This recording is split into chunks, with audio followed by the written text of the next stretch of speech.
Radio Kagambana Live Report. Nagmalampuson ang groundbreaking sa mga poste alang sa 24 ka mga solar lights sa 8 ka mga rural barangay ug road concreting sa 2 ka barangay sa Dakbayan sa Oroquita.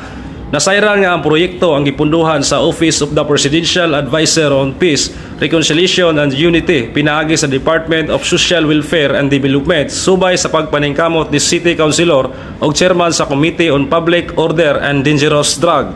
Konsehal Isaias Claros Jr. nga gisuportahan ni Mayor Limuel Mirek M. Acosta, kauban ni Vice Mayor Aurora Virginia M. Almonte ug sa mga konsiho.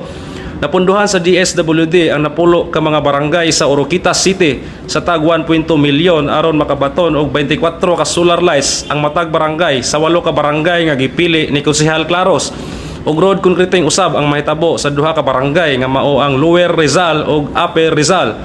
Samtang ang 8 ka barangay naglakip sa maong proyekto, mao ang barangay Burgos, Sinute, Binuangan, Siriasio Pastrano, Tuyabang Alto, Dulian Sur, Dulian Norte ug Malindang. Gisugdan ang groundbreaking niadtong September 2 hangtod September 9, 2024 nga gitabungan nila Vice Mayor Almonte, City Councilor Claros, City Councilor Aileen Taladua, Josebel Maghinay, Noel Undag, Vincent Guanter ug ni Arthur Inanuria.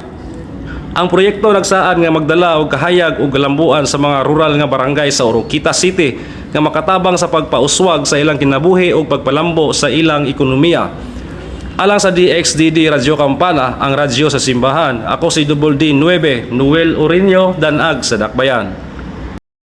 Radio Kagambana Live Report.